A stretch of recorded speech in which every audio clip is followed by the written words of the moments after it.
In this course you will be learning about analog circuit design, that is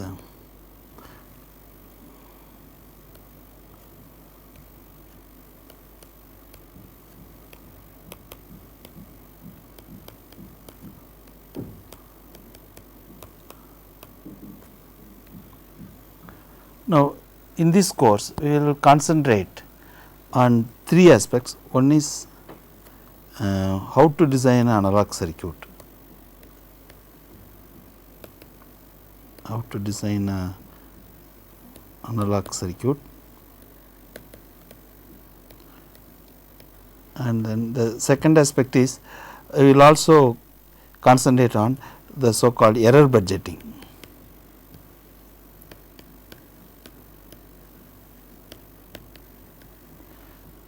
And then thirdly, we will also concentrate on various techniques involved in analog circuits.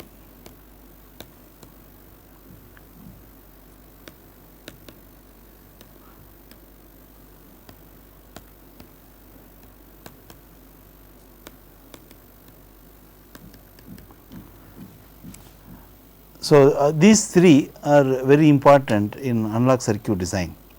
Now, if you look at it, look as an analog circuit design, what is that involved? It is basically putting transistors, op amps, resistors, capacitors and diodes and so on, various passive components and active components will put together and make a circuit.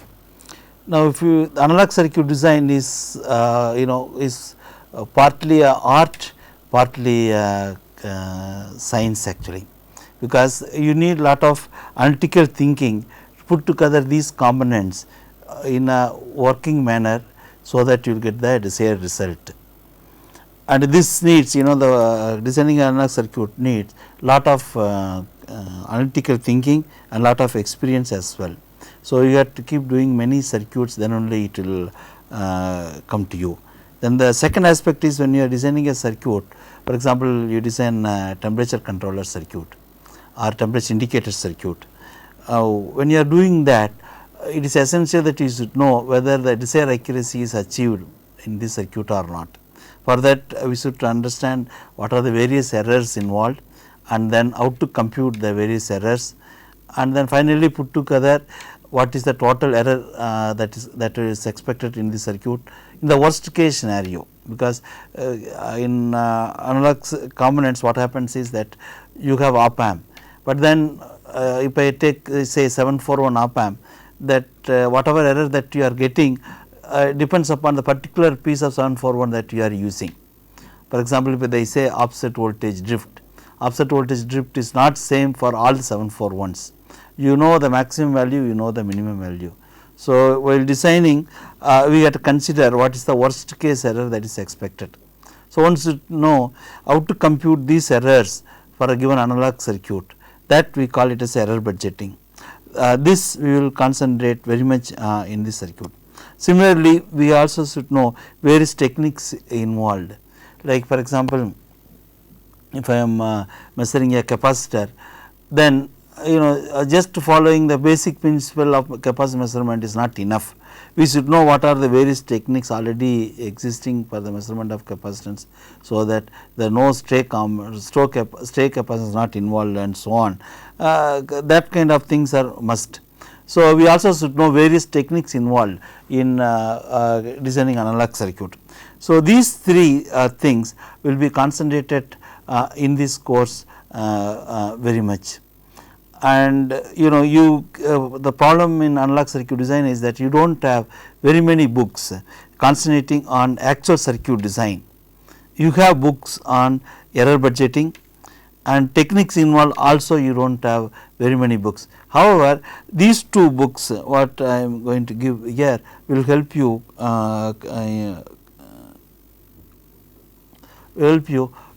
somewhat in understanding this course. There is one is designing with One is designing with operational amplifiers.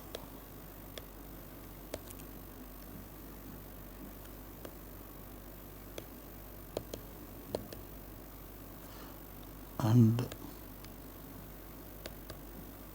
analog integrated circuits. This by Franco.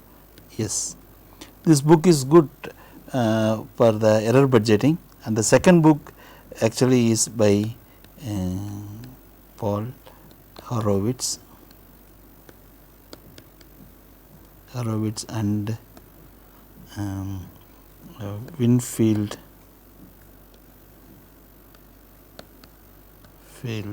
Hill. The topic is art of electronics.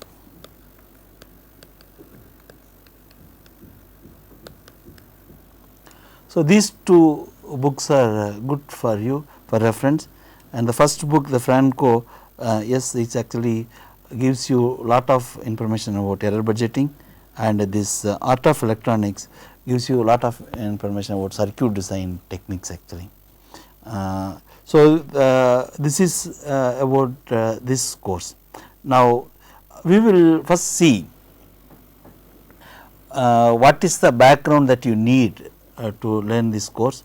So, I will just start with transistor amplifiers, and then what is the issue involved in that, and from there how the op amp had come in, and then we go ahead from there on how to design the circuit. Basically, I will expect you to have some knowledge about basic working of the transistor, and then basic working of the operational amplifier, and then how to use resistors, capacitor and so on, and the basic Ohm's law. These are the background material that you have to have and you should have learned. Without that, it is not possible to understand the course, but however, I will repeat these things little bit in the beginning, so that you will able to follow the course. Okay. Now, let me start with transistor amplifiers, because you are all familiar with the transistor amplifiers in your undergraduate course. So, however, I will repeat this so that there is a continuity in this. So, if you take the transistor amplifier,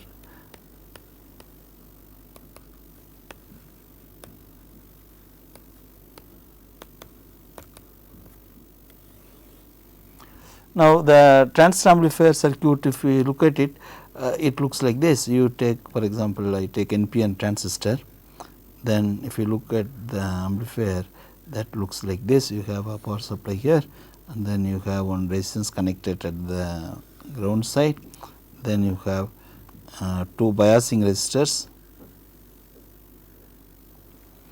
and that is connected to this one, and then to the input we connect the AC source.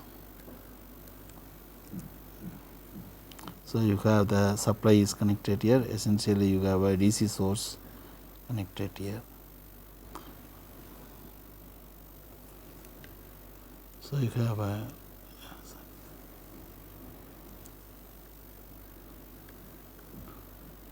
DC source connected here. So, assume that this is around 15 volt supply. We have connected the positive to this, and then we name these resistors. We have RL, we have RE, this is R1, we name it R2. Then you have the capacitor C, and this is the signal source, AC source. Our aim is we want amplify this signal, and then amplified output supposed to appear here. This amplified output I will take it through a decoupling capacitor, and that is the load resistor. Across this you will get the output. So, this capacitor I will call CL. Now, this circuit is familiar, I hope, for most of you, because we have already done some basic course in this. Now, my aim for picking up this circuit as a first example is that we have to understand what is the problem associated with this. From here on, how the analog electronics had grown to the present day status. Now, if you look at this circuit, basically this input signal is amplified and the amplified voltage appears here. Now, what is the basic philosophy involved in using the transistor? Essentially, we have to forward bias the base emitter junction and reverse bias the base collector junction. Now, if you take this voltage 15 volt, actually that is divided between R1 and R2, because R1 and R2 is acting as a voltage divider. For example, if I forget about this one, for example, I remove this and then I remove this. Now, this is nothing but a voltage divider. So, depending upon R1 value and R2 value, you will get a voltage at this point. Now, what I do is I will now redraw this. For example, if I have this is 10K and this is also 10K, then I will get half the voltage. For example, this I will get 7.5 here. So, I can select of course any values. I assume that I put R1, R2 are equal start with. So, I will get 7.5, then I connect this 7.5 to this point. Once if I connect to the base, that means base is at 7.4, assume 7.5, assume that the base current is negligible. In that case, automatically this emitter will come to 6.9 volt. This is because we know that for any appreciable conduction, we need base emitter voltage difference of 0.6, and this is a very important assumption that we have to remember, and we will be using this at very many places. So, the base emitter voltage difference in the forward bias condition will always be around 0.6 if the transistor actually be in a useful working range. If the voltage is less than 0.6, then you will find very little current is flowing even in the collector, and normally you will never find above 0.7 volt across base emitter, because above 0.7 if voltage is there, or if you apply above anything more than 0.7, you will find enormous current is flowing in the collector circuit. That is why we take this 0.6 volt as reference level in any transistor for the forward condition. So, this we will be using throughout this course. So, this is coming because the forward biasing of the base emitter, if you plot the base, this base emitter current, base emitter current versus VBE, if I take base emitter voltage, that actually goes exponentially like this. So, the 0.6 is somewhere here, above 0.6 you see very high current. So, essentially we can assume that always if I give some voltage here and the emitter will be 0.6 volt less, that is why here I had given 7.5 and assumed 6.9. Once this is assumed, then if I know the resistance value, then I know this current, because this is 6.9, I know the resistance value. So, this current is known, and then we know that the collector current and emitter current are almost equal, because ideally speaking the emitter current is collector current plus base current. So, the this current consists of IB plus IC, that is equal to IE, the emitter current, but then IB is very small compared to IC. So, we normally take collector current is equal to emitter current. So, I know this, that means I know the collector current, I know the resistance value of this. So, I can find out what is the voltage across RL. So, voltage across RL is actually comes to be this resistance value into IC. So, once it means once if I know the base voltage, then immediately I can write what is the emitter voltage, then immediately I can find out what is the current through this resistance. Once I know the current through this resistance, I know the current through this, then I know the resistance value. So, I know the voltage across this. If voltage across this is known, then immediately I can write what is the voltage across the collector, because this is 15 and if this voltage is 5, then I know that this voltage is 10. So, that means once I know the base voltage, I can write what is the voltage at this point, what is the voltage at this point. This is a very important thing, because we have to know what is the voltage that you expect at different points, particularly at emitter and collector. So, if I want to use this circuit for amplification, then I should know how much resistance I have to keep this, how much resistance I have to keep here, or other way around, what is the voltage I have to keep it here. In this example, I just taken it 7.5. So, what is the ideal voltage that I had to keep at the base? Now, ideally speaking, I am looking at, I am taking the output voltage from the collector.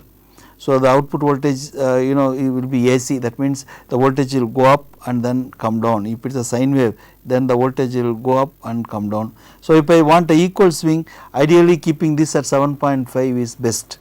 So, I keep this at 7.5, then it can go up to 15 and also come down lower side. So, we try to keep this in the normal case without any AC signal, we try to keep it at 7.5.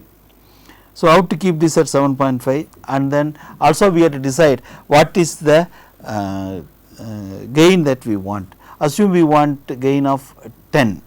If you want gain of 10, then this resistance RL and RE should have a ratio of 10, because you see whatever voltage I am giving here, for example, I give a AC voltage through this capacitor, I apply the AC voltage through this capacitor to this point.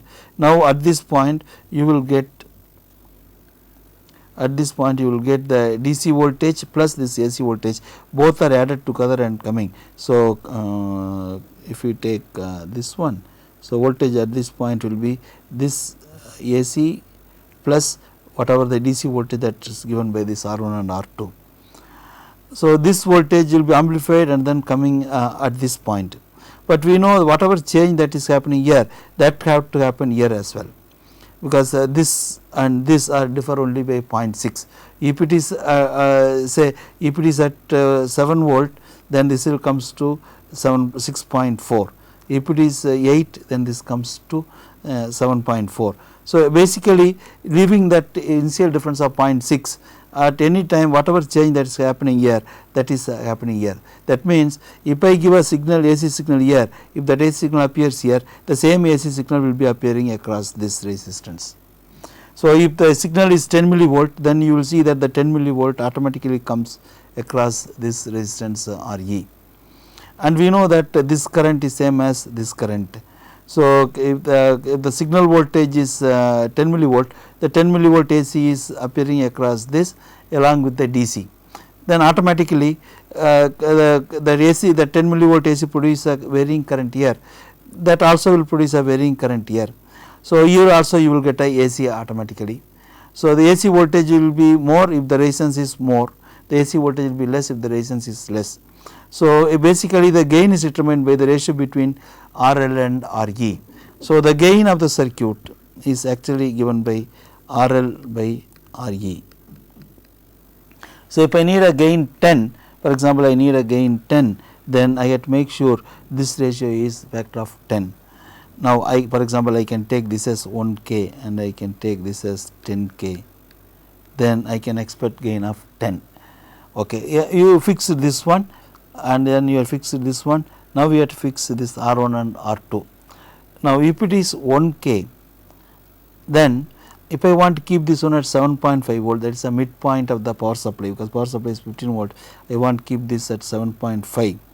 Then if this voltage is fixed, then automatically this voltage across this is fixed, that is 7.5. If the voltage across this is 7.5, then since the same current is flowing through this, voltage across this will be 0.75, because the voltage across this is 7.5, the ratio is 1:10, this current and this current are same. So, automatically the voltage across this has to be 7.5, that is a DC voltage, 7.5 will be there. If this is at 7.5 volt, then this automatically supposed to go to 0.6 extra, that is 0.75 plus 0.6, 1.35 volt, this will be 1.35 volt. So, if I keep this one at 1.35, this will come to 0.75, this will come to 0.75, and then if this is 0.75, then the current of 0.75 milliampere is flowing. The same 0.75 milliampere goes through 10 volt, that will produce 7.5 volt difference across this, that will make this point sit at 7.5. So, all that need to be done is I have to keep this at 1.35, that will make this fellow sit at 7.5 and then this fellow sit at 0.75. That is assuming there is no AC signal. You assuming there is no AC here, then I want bias this, I remove this. So, this is 10K, I want to keep 7.5, then I keep here 1.35. Now, to keep 1.35, what is the values I had select for R1 and R2. Now, originally we assume that base current is negligible, we can continue to assume that, but actually we know this current is this voltage 0.75, this 1K, so current of 0.75 milliampere is going, and then automatically we can know the base current, because this emitter current and base current differ by HFE times, that is beta times. If I take for this transistor beta as 100, then if this is 0.75 milliampere, so base current is 0.75 milliampere. So, base current is current is equal to 0.75 milliampere. Sorry, actually emitter current is 0.75 milliampere.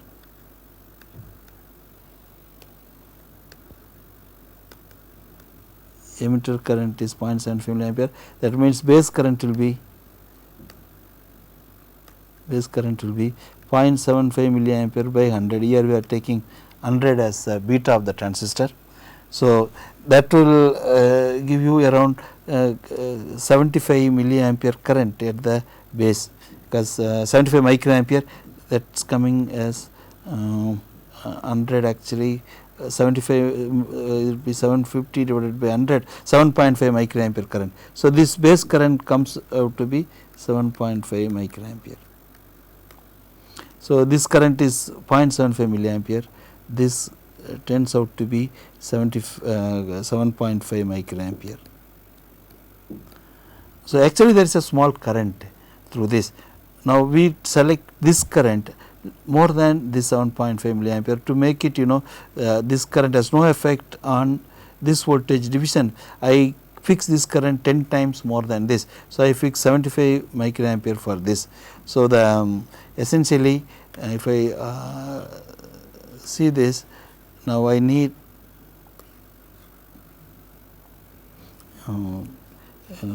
current through R1 R2, current through R1 and R2.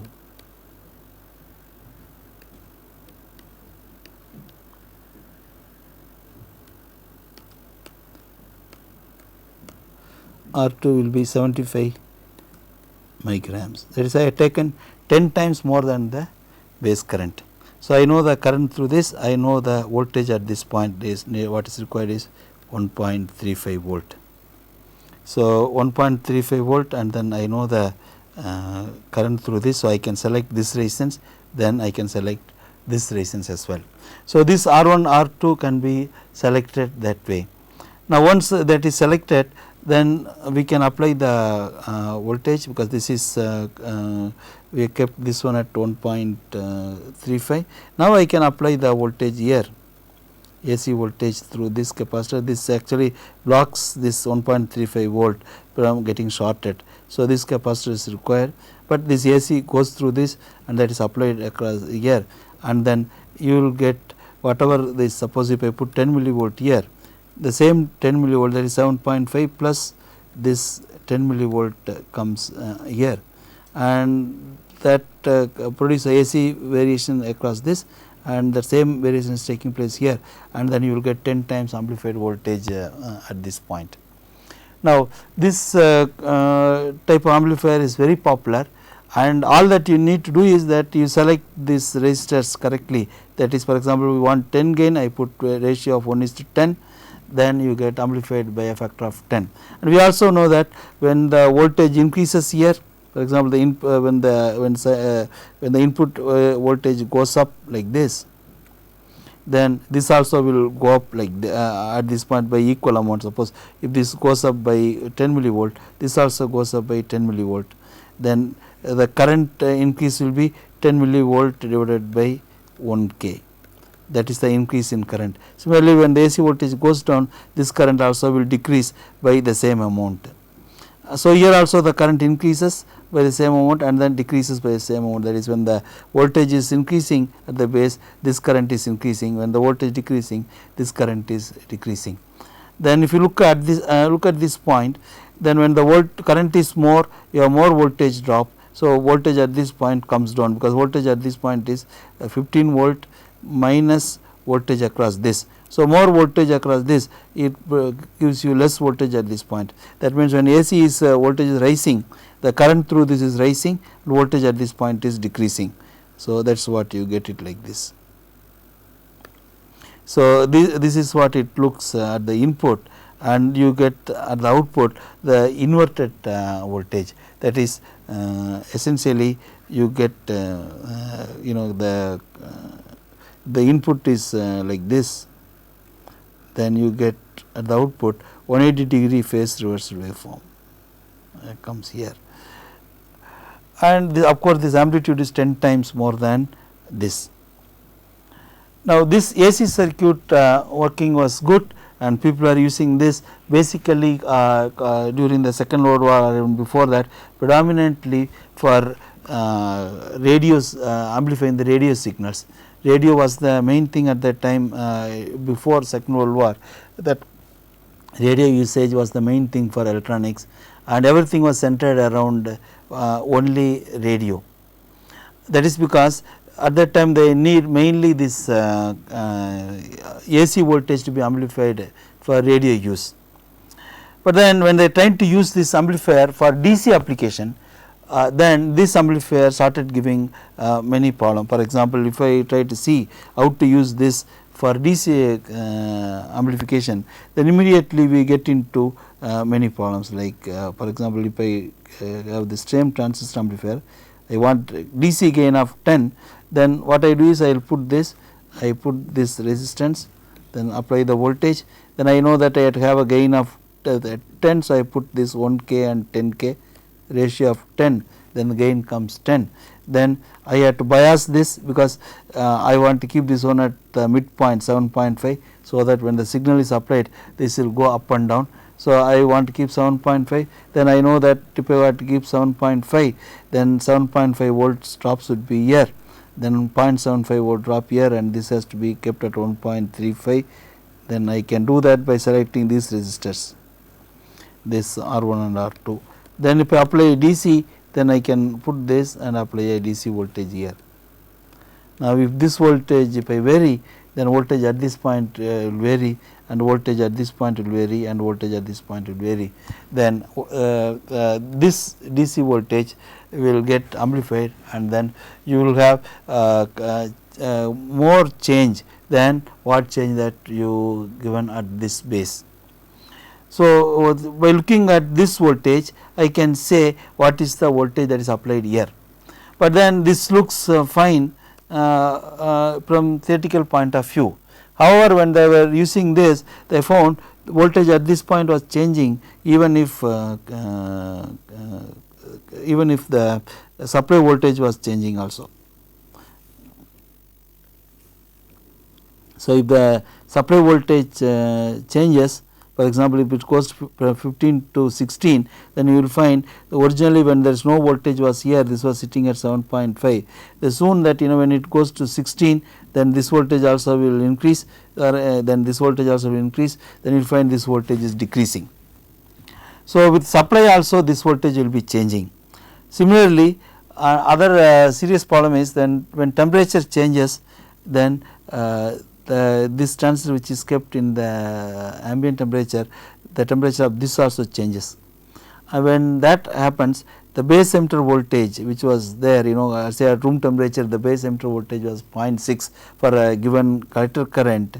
The base emitter voltage also changes, because the temperature coefficient of the base emitter is 2.2 minus 2.2 millivolt per degree C.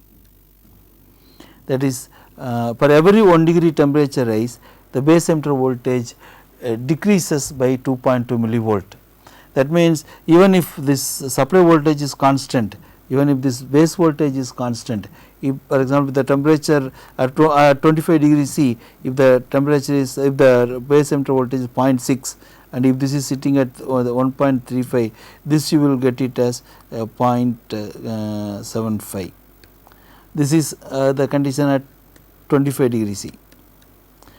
Then when temperature goes up, say by 10 degree, then base emitter voltage will decrease by 22 millivolt, and that will make this voltage to go up by 22 millivolt. That means this will not be 0.75, this will be 0.772. 22 millivolt will decrease, and that will make this voltage to go up by 22 millivolt. That means the current in this will increase by, original current was 0.75 by 1 K. Now the current had become 0.772 by 0.772 by 1 K. So, once this voltage increases, this current also increases, that also increases this current, then this voltage decreases. That means, voltage at this point changes because of this voltage change and because of this base emitter voltage change.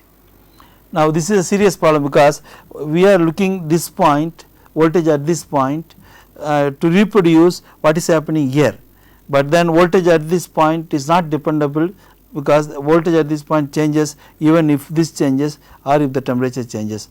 So, you are in trouble, because we are not sure whether change that occurred here is only due to this or not. So, there are many issues, like they were trying to do various compensation techniques to remove this, but nevertheless the problem was, if you want to amplify DC voltage, it is a problem. So, people were struggling, and then mostly the applications were restricted to AC. So, transistor was not very not thought that it is not a very convenient ways to amplify DC. The same thing was there at that time with vacuum tubes as well. When they were using vacuum tubes, that amplifying a DC is a problem, because this so called change, or we call this is a drift. The drift at the voltage at this point due to temperature and the power supply is a major issue. So, various attempts were made to solve this issue. Only when this issue was solved, then the operation amplifier came in, and then once the operation amplifier came in, and then analog electronics started growing very rapidly, and as well the other digital as well as the power electronics also started growing very rapidly after this point only. And this is a very significant thing as far as electronics is concerned. If they have not solved this DC this problem, the DC drift problem, probably electronics would not have grown to this extent even today. So, that is why I had picked up this transistor amplifier first for AC amplification, and then I had shown what is the problem for DC amplification. So, what was how did they solve this issue, that the drift problem, and that actually was the birth of operational amplifier. Now, actually to see how the operational amplifier was born, we had to go back in a time scale little before. Just before, little before the World War. Actually, the whole thing was started in 1941. in 1941 one gentleman named H. Schwarzschild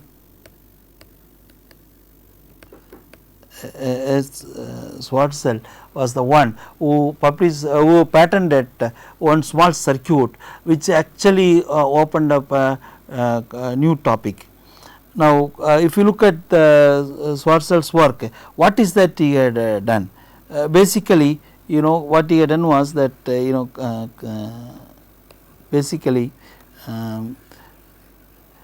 he had taken three the same transistor amplifier what we had discussed. He had taken three transistor amplifiers, that what we had shown there. You have one, then the second one,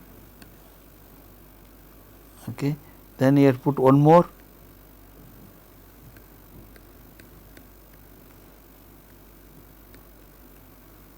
basically he had taken three transistor amplifiers, that what we discussed so far, that is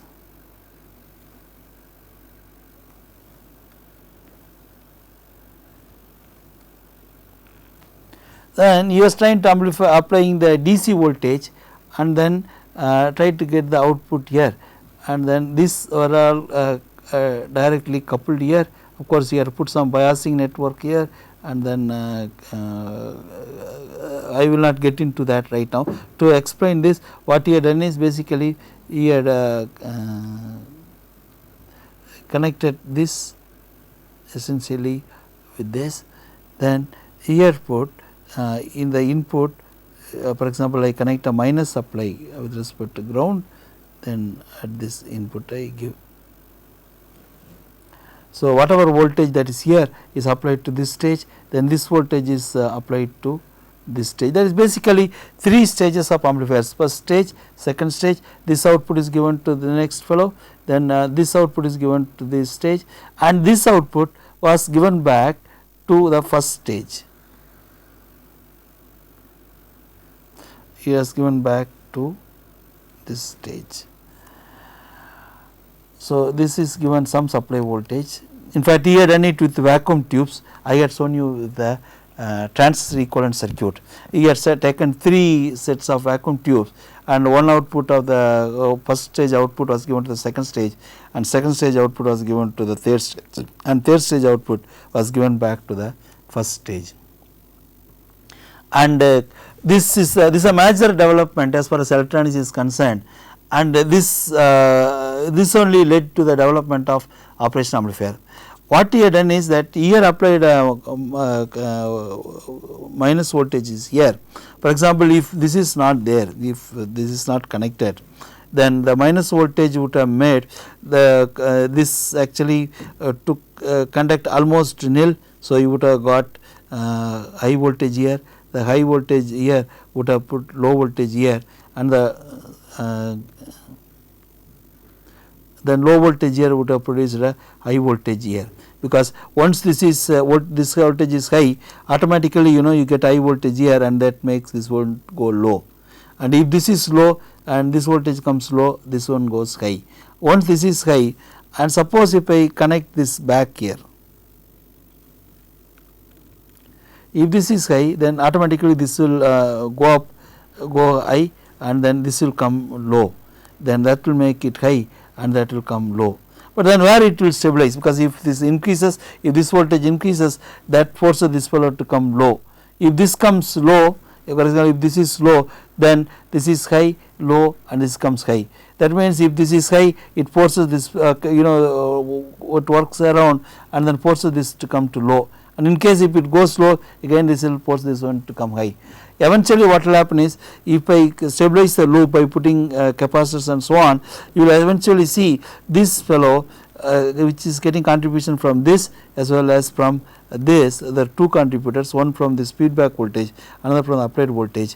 This fellow trying to go close to 0, that is what happens, because when close to 0, or when this is just about 0.6 or so, it conducts, and then it gets some voltage, so that this also gets some voltage amplified, and this also get amplified voltage that it comes from here.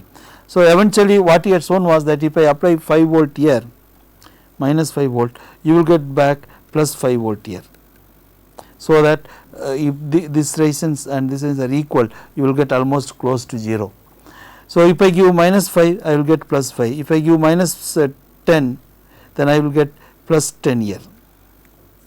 So, if these resistors assuming this and this are equal, then if this is whatever voltage I am giving minus, I will get back as plus. So, if I look at this one, he was using this as output. So, if he gives minus 10, he will get plus 10 here. If he gives at this point minus 5, he will get plus 5. If he gives minus 1, he will get plus 1. That was his amplifier, and he called it as a summing amplifier, and this he had patented it, and then this circuit become very popular. Of course, at that time it was using the vacuum tubes. This was very popular, and then they want to use this during the Second World War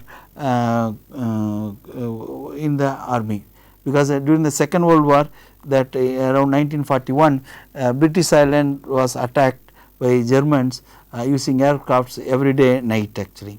So, British want to develop a system by which if any aircraft enters into their space, they should hit them by using electronic system. So, they had a radar network.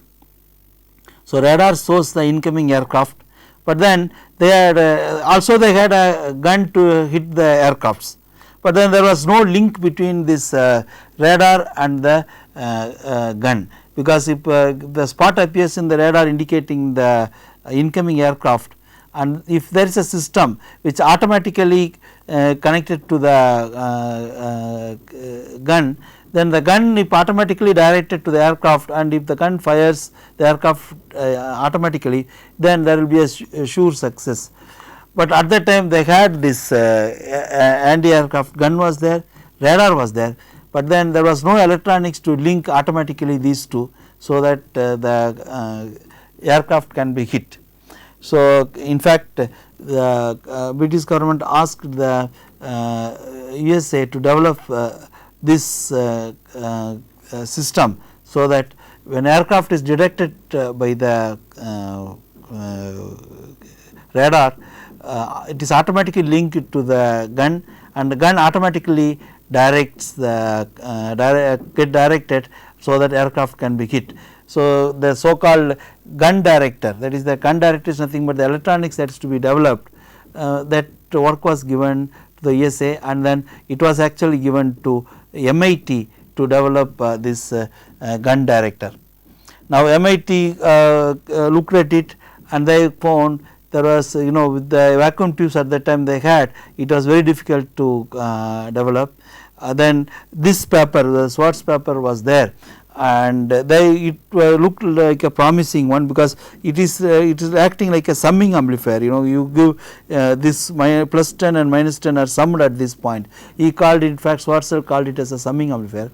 That means it gives a birth of analog computer. You can sum it two voltages, then the same way you can subtract, or you can multiply, divide, like all these functions if you perform, then you can develop a computer, and unless you have a computer you will not able to develop a gun director. So, essentially they want to develop analog computing machine, and with using that they want to hit these aircrafts. Now, they found that they using this technique, this is summing amplifier, using this, if you have addition and subtraction, you can also perform multiplication and division and so on. So, based on this principle, they have developed the gun director basically using this, and then in fact they successfully connected the radar to the gun, and then the spot appears in the radar, automatically the gun director will direct the gun to the aircraft, and then the gun was fired, and it is supposed to go on to hit the aircraft. But then when they did this one, the success rate was almost 0. The reason was it was taking enormous time to calculate because the coupling between these two, to avoid oscillations, they had to put large value of capacitors at various places, and then in fact the gun director what MIT had developed was taking almost half an hour to spot the aircraft. To spot and direct the gun, it was taking half an hour. By that time the aircraft had vanished. So Germans had a field day, they were every day used to bomb this one, and then they were not able to develop a proper gun director. The problem was the circuit was very slow. Then this problem was understood, and then again MIT was on the job. Then MIT approached MIT wanted to develop the new improved version of this one. So they approached Columbia University to develop the so called operation amplifier, which they can use successfully and hit that incoming aircrafts. So when they approached Columbia University, they had no one to develop there. Then it was they hired one person who was supposed to develop this operation amplifier, and that supposed to be used in the gun director. Now that I will tell that gentleman's name. He is still alive, even today he is alive, and he said he can develop this operation amplifier which will work in the gun director and which will be very fast in 30 days. And he developed that during that time, during the World War, the so called operation amplifier, that what we are seeing, he had developed that operation amplifier, and that was capable of doing addition, subtraction, the so called multiplication, division, differentiation, integration, all that it can do. That we know that it is called operation amplifier today. That is the reason that it is called as operation amplifier, and in fact he had developed that operation amplifier in 30 days, and using he in fact he had developed 300 numbers of that, made 300 numbers of that, and he had given to MIT. Then MIT supposed to be a computer experts, they hardwired these 300 operation amplifiers to make a gun director, and then in fact they got Bell Labs assistance in this. So put together the Columbia University, MIT and then Bell, all three put together, they made that first successful gun director, and that gun director was put in the next week itself in UK to detect the incoming to hit this incoming German aircrafts. So when it was put into the use, when German aircrafts had appeared on that day night, that radar had detected the incoming aircraft, and that information automatically went to the gun director. The gun director calculated the entire position of the aircraft, because the aircraft is already moving. So the gun director calculated the position of the aircraft, current position of the aircraft, and then also correctly given the at what direction the gun to be oriented and at what time it has to be fired, exactly calculated considering the moving aircraft, and then the gun was fired. That day it was hit the aircraft, it had hit the aircraft with 90% hit rate, success rate. That is, out of every 100 firing, 90 of them had hit the aircrafts, and aircrafts were down. In fact, next day no German aircraft was seen in the sky. Actually, Operation Amplifier was the hero of the Second World War. In fact, it was kept as a big secret, what is the how it was developed and so on. That too, it was developed using vacuum tubes, not with the transistor, because many of you may not be familiar today's transistor, many of you may not be familiar with vacuum tubes. That is why I had taken the transistor equivalent of that and explained. So the story goes like that. The op-amp was developed essentially to hit these aircrafts. Now what was this, how was that operation amplifier looked at that time? if you look at the operation amplifier what they had developed during the Second World War, that is for the gun director what they developed was just with 3 vacuum tubes. If I draw the equivalent circuit of that in transistor version, that looks like this. You know that 2 vacuum tubes and then they connected this, then this was connected here and this, and then the third tube was used to in this mode. Equivalent of that, it was done with the vacuum tube, not this one, and this is the output here, this is the supply voltage. In fact, it used plus 15 minus 15 actually, not plus 50, plus 300 minus 300 volt. So, I am showing it plus 15 and minus 15 for the transistor equivalent, this is output, and this is plus input of the op amp, this is the minus input of the op amp. This is the op amp equivalent that was developed during the Second World War. Now, I am not telling that person's name for particular to keep you guessing, because he is still alive and he was just 21 years old when he had developed the world's first op amp that we are seeing on today's form. I will tell you in the next class what is his name. So, this is the thing that he had developed, and if you see this one, you know the wonderful thing about it is I can give AC or DC to amplify. For example, I give a DC voltage, the DC voltage will the voltage will be reproduced here in this case as it is. If I want to amplify, I can do that. Now, one significant thing about this is that this output voltage will not change, even if this voltage changes or even temperature changes. That is a major breakthrough, because now this operation amplifier, of course, it was developed only for the Second World War, but then he had solved the main issue that if DC voltage applied, the DC voltage was changing at that time. That problem was solved. Now, if I look at this point, this voltage is independent of this supply voltage as well as the temperature of these transistors.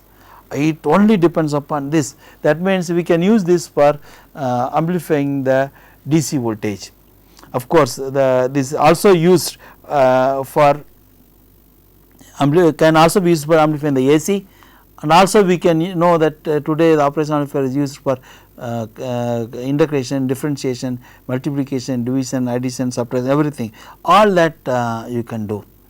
So, it looks like a great magic, because the problem what we had at that time the Second World War, that the output voltage changing with respect to the supply and then the temperature change was solved, and this is a major breakthrough as far as electronics is concerned. Without that, probably electronics would have stopped